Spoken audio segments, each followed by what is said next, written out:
There was a time when slow songs meant something different. When the lights were low, the radio was turned down just enough, and a voice carried emotions you could not explain. In the early 1990s, Houston had that voice. It came from a group that sounded like the streets they grew up on and the love they sang about. They did not dress polished or distant. They felt familiar. Real. When their music came on, the room changed. Couples leaned closer. Memories stayed longer. But behind one of the most unforgettable voices of that era was a story few people truly knew. A story shaped by dangerous neighborhoods, sudden fame, broken contracts, and quiet personal battles that never made the headlines. This is not just a story about chart positions or platinum records. It is about what happens when raw talent meets an industry that moves too fast and listens too little. At the center of it all was Dino, the voice of hometown. A singer whose range felt limitless. A man whose journey ended far too soon. What happens when a voice meant to last decades is silenced before its time? And why does his story still linger in the hearts of those who remember? Before the spotlight ever found him, life had already tested him.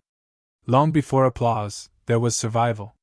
Dino, born Kevin Conner on November 18, 1974, grew up in Houston, Texas, alongside his twin brother Solomon, known to the world as Shazam. Their early years were shaped not by luxury or safety, but by streets where danger was routine and innocence disappeared quickly. Drugs, violence, and loss were not distant concepts. They were part of daily life. Their mother saw the change before it was too late. Fearing the streets were beginning to pull her sons in the wrong direction, she made a decision that would quietly save their lives.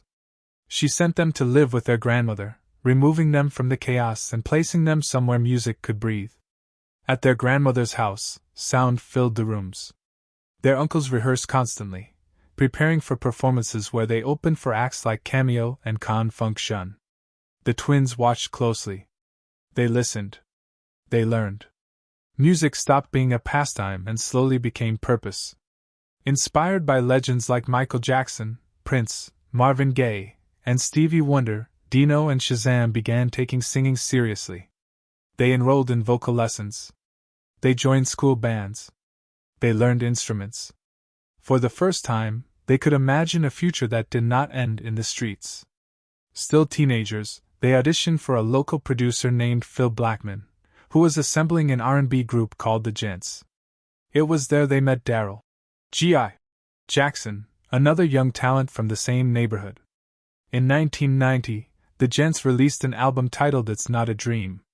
Shazam handled lead vocals, but the project failed to gain traction. They were only 14. The industry barely noticed. Failure did not stop them. It refined them. Soon after, they connected with Bishop Stick Burrell, a producer who had known the family for years and believed deeply in their potential. Stick had spent time on the road with Marvin Cease and studied the emerging fusion of hip-hop and R&B. He heard something different in Dino's voice. Something raw. Something commanding. He insisted Dino step into the role of lead singer. Around this time, a beat created from a Zapp and Roger sample changed everything. The song had no lyrics yet, just feeling. The group wrote words that matched its intimacy, creating what would later become Knockin' de Boots. They were only 16 and had no idea what they were holding. Opportunity arrived through persistence and timing. Manager Pat Johnson maneuvered a meeting with Luke Skywalker Campbell. When Luke heard Dino sing live, he didn't just hear talent. He heard authenticity. Hunger. Pain. Desire. He signed them on the spot and renamed the group after their city. That was the moment Hometown was born. And nothing would ever be the same again. Success did not arrive quietly. It came fast, loud, and impossible to ignore. In March of 1993, Hometown released a song that instantly shifted the sound of R&B. Knockin' de Boots was intimate, direct, and unapologetically grown. It climbed to number 1 on the Billboard R&B chart and crossed over to the pop charts, reaching the top tier almost overnight. The song was everywhere. Radio stations played it endlessly. Nightclubs built their playlists around it. Couples claimed it as their own. At the center of that record was Dino. His voice did not beg for attention. It demanded it. Smooth but powerful, controlled yet emotional, Dino sang like someone who understood desire, heartbreak, and longing far beyond his years. There was no studio trickery hiding behind his vocals. What you heard was real. Their debut album Fever for the Flavor followed soon after and exploded. It topped the Billboard R&B albums chart and earned platinum status. For a group barely out of their teens, the achievement was historic. Hometown suddenly stood shoulder to shoulder with the biggest names in R&B. At a time when polished harmonies dominated the charts, they brought a raw edge that felt closer to the streets. They did not look distant or untouchable. They looked like the audience. Hometown dressed the way young men from their neighborhoods dressed. Boots, hats, confidence, and attitude. Men respected them. Women adored them. Wherever they performed, crowds lined up hours in advance. Hotels struggled to contain the attention that followed them from city to city. Fame had found them, and it was relentless. The industry noticed too. Producers like Devontae Swing saw potential and invited them into new creative spaces. Their contribution to the Above the Rim soundtrack with Part-Time Lover expanded their reach even further. The soundtrack sold millions, earning critical praise and cementing Hometown as more than a one-hit act. Award shows followed. Soul Train recognized them as Best New Artist. Tours placed them alongside major acts like SWV, Naughty by Nature, and LL Cool J. Night after night, thousands sang their lyrics back to them. For a moment, everything aligned perfectly. But success came with expectations. The more popular they became, the more the industry tried to shape them. The pressure to repeat the same formula grew stronger. Sexuality sold, and labels wanted more of it. Less growth. Less risk. Less evolution. From the outside, Hometown looked unstoppable. From the inside, cracks were beginning to form. Because while the spotlight was bright, the questions were growing louder. How much control did they really have over their own voices? And how long could they stay true to themselves in a system built to own them? From the outside, everything looked perfect. Platinum records. Sold-out shows. Constant radio play. But behind closed doors, the numbers told a different story. Despite the massive success of their debut album, Hometown discovered they were barely getting paid. After royalties were counted and split, the group reportedly walked away with around $36,000, divided three ways. No houses. No cars. Just enough money to survive, not enough to feel secure. The shock was devastating. While the label celebrated profits, the group struggled to support their families. Dino later learned how fragile success could be when contracts were written by people who knew the business better than young artists ever could. Fame had arrived before financial literacy, and the cost was heavy. Still, they pushed forward. Their second album, Beggin' After Dark, was meant to show growth. A more mature sound. A deeper emotional range. But tension with the label intensified. The company wanted more of what sold before. More sexual records. More repetition. Less evolution. Dino wanted something different. Something honest. The album performed well, earning gold certification, but promotion slowed. Frustration grew. During a televised interview, the group appeared in chains, symbolizing what they felt was a restrictive contract. It was a bold move. One that made headlines but also burned bridges. Behind that decision, Dino stood firm. He was no longer just a singer chasing hits. He was questioning the entire system around him. Legal disputes surrounded their label. Relationships broke down. Eventually, Hometown was released from their contract. For the first time, they were free. And the industry lined up with offers. Relativity Records promised each member $1 million. The deal was signed, and hope returned. With freedom came responsibility. The group produced their third album themselves, Ladies Edition Woman's World. The music shifted. It spoke more about respect, relationships, and accountability. It still carried intimacy, but with intention. The single, They Like It Slow became a fan favorite, charting successfully and proving they could evolve without losing their audience. The album went gold. Yet the label was not satisfied. Executives pushed for a return to explicit formulas, offering even more money. Dino refused. He had reached a point where financial gain no longer outweighed personal conviction. He was on a spiritual journey. He wanted control over his art, his message, and his life. That refusal changed everything. Promotion stopped. Support disappeared. Show money declined. Tension within the group intensified. Without Dino, there was no hometown.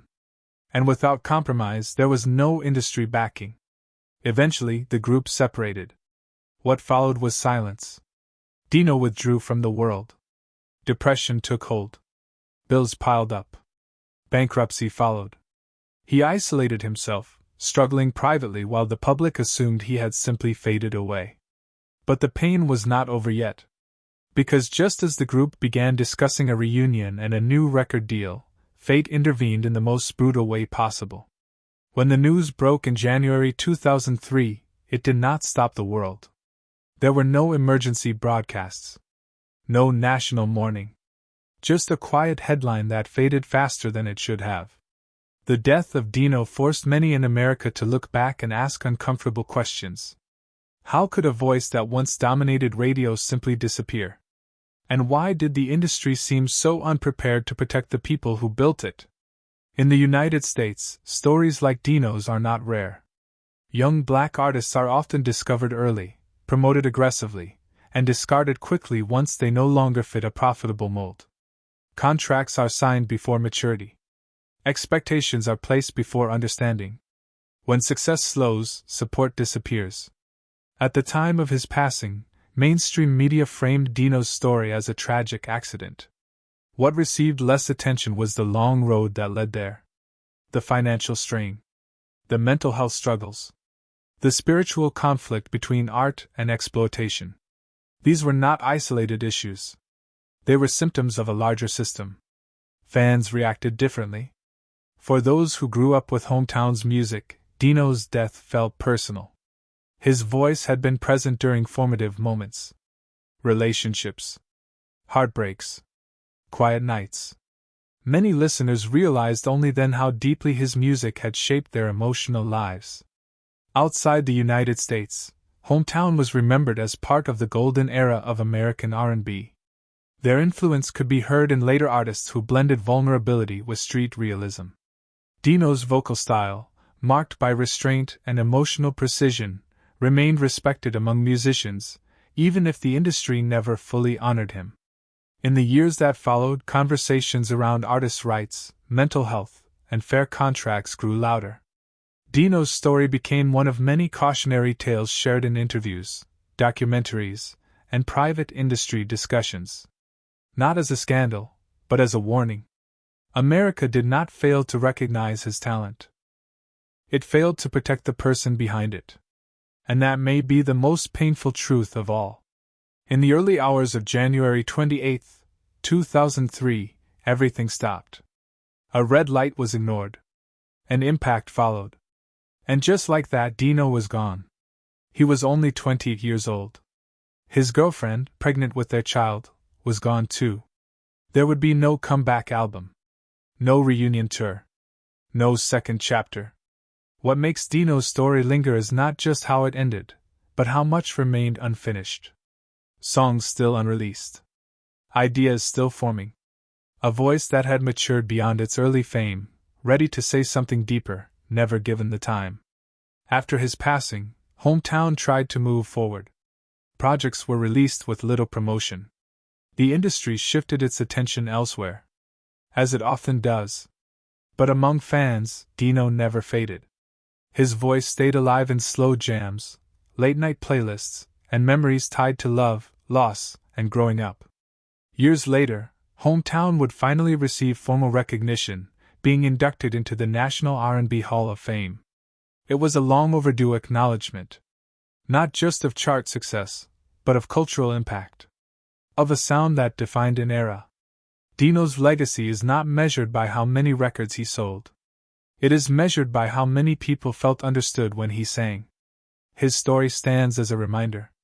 Talent alone is not enough. Artists need protection, guidance, space to grow.